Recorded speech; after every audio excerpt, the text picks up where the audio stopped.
ओम श्री शक्ति नमः। ओम श्री शक्ति नमः। ओम श्री शक्ति नमः। अथ सप्तदशो अध्याय। भगवती की कृपा से भार्गव ब्राह्मण की जंगा से तेजस्वी बालक की उत्पत्ति है। वंशी क्षत्रियों की उत्पत्ति की कथा। जन्मेजय बोले, भृगु वंशी स्त्रियों का पुण्य दुख रूप समुद्र से कैसे उद्धार हुआ और उन ब्राह्मणों की वंश परंपरा किस प्रकार स्थिर रही।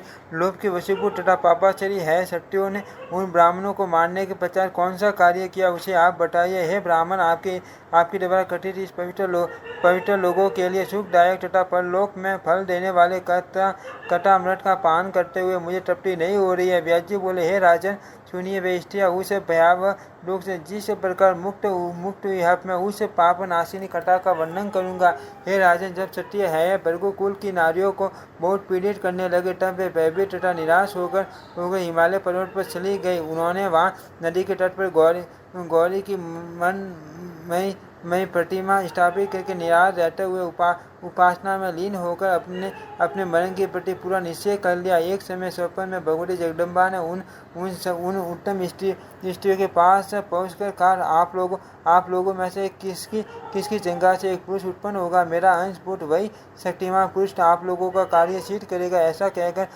प्रारंभा भगवती अंतर्ध्यान हो गई।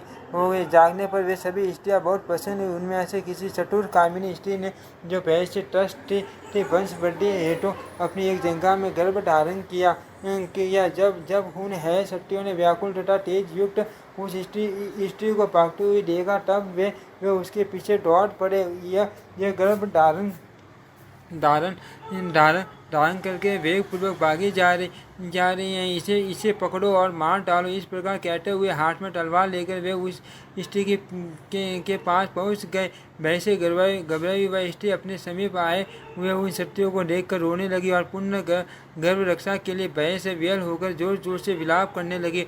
तब दयनीय दशा वाली प्राणहीन सी प्रतीत हो रही आश्चर्य इन क्षत्रियों से पीड़ित होने के कारण क्रंदन करते हुए सिंह की द्वारा पकड़ी गई। वह गर्भवती हिन्नी के समान प्रतीत होने वाली आंसू भरे नेत्रों वाली तथा थर कांपते हुई माता का रुदन सुनकर वह सुंदर गर्भस्थ बालक कुपित होकर अपने तेज से क्षत्रियों की नेत्र जीविटी का हरण करता हुआ जंगा का भेदन करके दूसरे सूर्य की भांति शीघ्र ही बाहर निकल आया। उस बालक की ओर देखते ही वे सभी दृष्टिहीन हो गए। तत्पश्चात वे क्षत्रिय जन्मांतरण के भांति पर्वत की गुफाओं में इधर उधर भटकने लगे। सभी क्षत्रिय मन में विचार करने लगे कि इस समय यह क्या हो गया है कि हम सभी लोग बालकों को देखने मात्र से चक्षुहीन हो गए। ऐसा प्रतीत होता है कि इस ब्राह्मणी का यह प्रभाव है कि क्योंकि क्षत्रिय व्रत एक महान बल है। अभोग संकल्प वाली दुखित स्त्रियां क्षण भर में न जाने क्या कर डालेगी, ऐसा मन में सोचकर नेत्रहीन निराश्रय तथा चेतना रहित है यह वंशी क्षत्रिय उस ब्राह्मणी की शरण में गए और उन्होंने भय से त्रस्त उस स्त्री को दोनों हाथ जोड़कर प्रणाम किया। वे शेष क्षत्रिय अपनी नेत्र ज्योति के लिए इस व्याकुल ब्राह्मणी से कहने लगे, हे सुभगे, हे माता, हम सब आपके सेवक हैं। अब आप हमारे ऊपर प्रसन्न हो जाइए। हे रंभोरु, आप बुद्धि वाले, हम क्षत्रियों ने अपराध किया है। हे तमंगी, इसलिए आपको देखते ही हम सब चक्षुहीन हो गए। हे भामिनी, जन्म से अंधे व्यक्ति की भांति हम आपका मुख दर्शन कर पाने में समर्थ नहीं है। आपका तप तथा पराक्रम अद्भुत है। हम पाप परायण कर ही क्या सकते हैं। हे मानदे, हम आपकी शरण में हैं, हमें नेत्र दीजिए, क्योंकि नेत्र ज्योति से वीन हो जाना मृत्यु से भी एक कष्टकारक होता है। आप हमारे ऊपर कृपा कीजिए, फिर से नेत्र ज्योति देकर इन समस्त क्षत्रियों को अपना सेवक बना लीजिए। इसके बाद पाप क्रम से रहित होकर हम लोग साथ चले जाएंगे। अब हम लोग इस प्रकार कर्म कभी नहीं करेंगे। अब हम सभी भार्गव ब्राह्मणों के सेवक हो गए। हम लोगों ने अज्ञानवश जो भी पाप किया है उसे आप क्षमा करें। हम है क्षत्रिय शपथ पूर्वक कहते हैं कि यहाँ से कभी भी भृगुवंशी ब्राह्मणों के साथ हमें बैर भाव नहीं रखना चाहिए और यथोचित व्यवहार करना चाहिए। हे सुशेनी, आप पुत्रवती होवे, हम आपकी शरण में हैं। हे कल्याणी, आप कृपा करें, हम लोग अब कभी भी द्वेष भाव नहीं रखेंगे।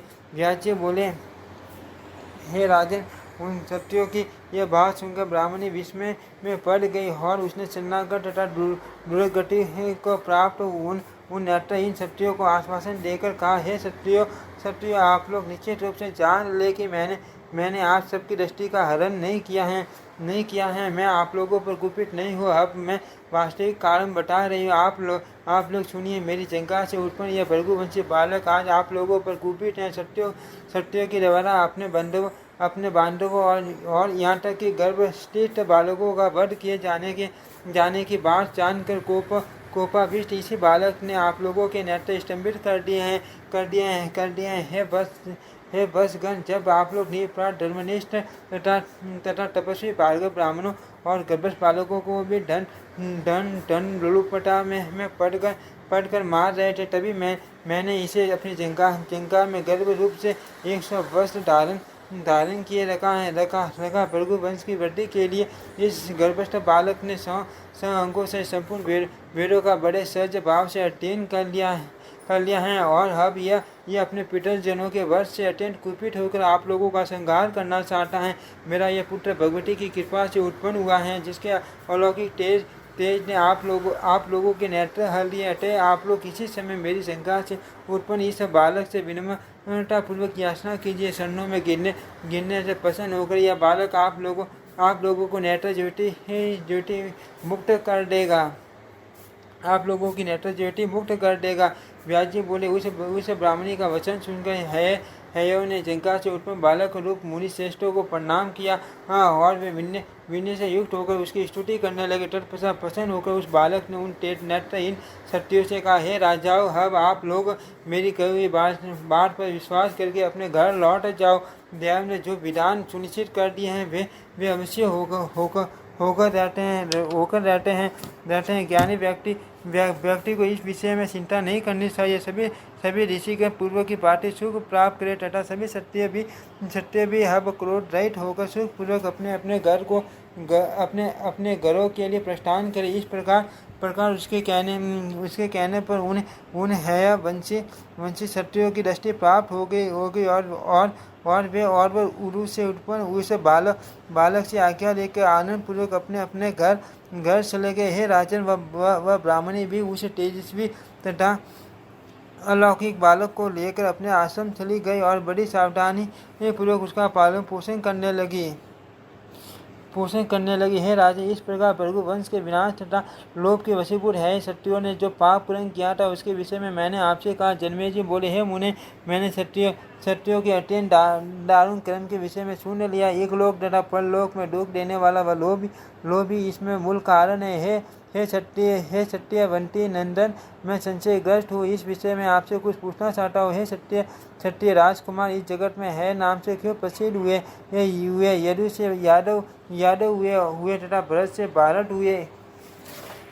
उसी प्रकार क्या उन सत्यों के वश में है नामधारी कोई प्रतिष्ठा राजा हुआ था? हे करुणा निदान, उन है सत्यों की उत्पत्ति कैसे हुई थी? किस क्रम से उनका यह नाम पड़ा था? वह कारण मैं सुनना चाहता हूँ। व्यास जी बोले, हे राजन, अब मैं हयो की उत्पत्ति से संबंधित अति प्राचीन पुण्यदायिनी तथा पाप नाशिनी कथा का विस्तार पूर्वक वर्णन कर रहा हूँ। आप इसे सुनिए। हे महाराज, किसी समय अत्यंत सुंदर रूपवान तथा अपरिमित तेज वाले सूर्यपुत्र जो रेवंत नाम से विख्यात थे, अपने मनोर अश्वरतन उसे सर्वा पर आरूढ़ होकर भगवान विष्णु के निवास स्थान वैकुंठ लोक गए। विष्णु के दर्शन के आकांक्षा से वे भास्कर नंदन घोड़े पर सवार होकर जब वहाँ पहुँचे, तब लक्ष्मी जी की दृष्टि अश्व पर विराजमान रेवण पर पड़ गई। समुद्र से प्रादुर्भूत अपने भाई अलौकिक उसे सर्वा घोड़े को देखकर वे मान विस्मय में पड़ गई और उसके रूप को स्थिर नेत्रों से देखती रह गई। भगवान विष्णु ने उसे मनोहर रेवन को घोड़े पर बैठकर आता हुआ देखकर लक्ष्मी जी से प्रेम पूर्वक पूछा, हे सुंदर अंगों वाली, हे प्रिय, दूसरे कामदेव के समान तेजों में शरीर वाला यह कौन है जो घोड़े पर सवार होकर तीनों लोगों को मोहित करता हुआ इधर चला आ रहा है। उस समय घोड़े को एकटक देखते रहने से देववशात उसी में सिद्ध योग हो जाने के कारण भगवान विष्णु के बार बार पूछने पर भी लक्ष्मी जी ने कुछ नहीं कहा। व्यास जी बोले, भगवान विष्णु कामिनी चपल नेत्रों वाली तथा संचला लक्ष्मी को अत्यंत मोहित होकर अत्यधिक प्रेम के साथ निहारते हुए तथा उस अश्व में अनुरुक्त बुद्धि वाली देख कर क्रोधित हो उठे और उनसे बोले, हे सुलोचन ने आप क्या देख रहे हो? इस घोड़े को देखकर मोहित हुए आप मेरे पूछने पर भी उत्तर नहीं दे रहे हो, क्योंकि आपका सिर सभी और रमन करता है। अतः रमा और आपकी चंचलता के कारण आप चला कहीं जाओगे इसमें संदेह नहीं है। जिस प्रकार सामान्य नारी चंचल होती है, उसी प्रकार हे कल्याणी आप भी कभी स्त्री स्वभाव वाली नहीं रहोगे। मेरे पास रहने पर भी आप यदि एक अश्व को देखकर मोहित हो गई हो तो हे वामोरु, आप अत्यंत दारुण मर्त्य लोक में गोली के रूप में जन्म ग्रहण करो। दैव योग से भगवान विष्णु ने जब देवी लक्ष्मी को ऐसा साफ दे दिया, तब वे अत्यंत भयभीत तथा दुखी होकर कांपते हुए रोने लगे। सुंदर मुस्कान वाली लक्ष्मी जी ने दुविधा में पड़ गई और अपने पति भगवान विष्णु को विनय से युक्त होकर मस्तक झुकाकर प्रणाम करके उनसे कहने लगी, हे देव, हे जगदीश्वर, हे करुणानिधि, हे केशव, हे गोविंद, एक छोटे से अपराध के लिए आपने मुझे ऐसा शाप क्यों दे दिया? हे प्रभु, मैंने आपका ऐसा क्रोध पहले कभी नहीं देखा। मेरे प्रति आपका वह सहज तथा शाश्वत प्रेम कहाँ चला गया? आपको वज्रपात शत्रु पर करना चाहिए, न कि अपने स्नेही जन पर आपसे सलाह वर पाने योग्य मैं आज साहब के योग्य कैसे हो गए? हे गोविंद, मैं इसी समय आपके देखते आपके सामने प्राण त्याग दूंगी, क्योंकि आपसे वियुक्त होकर वीराग्नि में चलते हुए मैं कैसे जीवित रह सकूंगी? हे देवेश, मेरे ऊपर कृपा कीजिए। हे विभो, अब मैं इस दारुण शाप से मुक्त होकर आपका सुखदायी सानिध्य कब प्राप्त करूंगी? हरि बोले, हे प्रिय, हे तवज्ञ, जब पृथ्वी लोक में आपने आपको मेरे समान एक पुत्र की प्राप्ति हो जाएगी, तब पुण्य मुझे प्राप्त करके आप सुखी हो जाओगे। इति श्रीमद् देवी भागवते महापुराणे अष्टादश शास्त्रायां संहितायां षष्ठ स्कंधे हैयाना मुठपति प्रसंगे रमा विष्णु संवाद वर्णम नाम सप्तदशो अध्यायम्। ओम श्री शक्ति नम, ओम श्री शक्ति नम, ओम श्री शक्ति नम, ओम श्री शक्ति नम, ओम श्री शक्ति नम।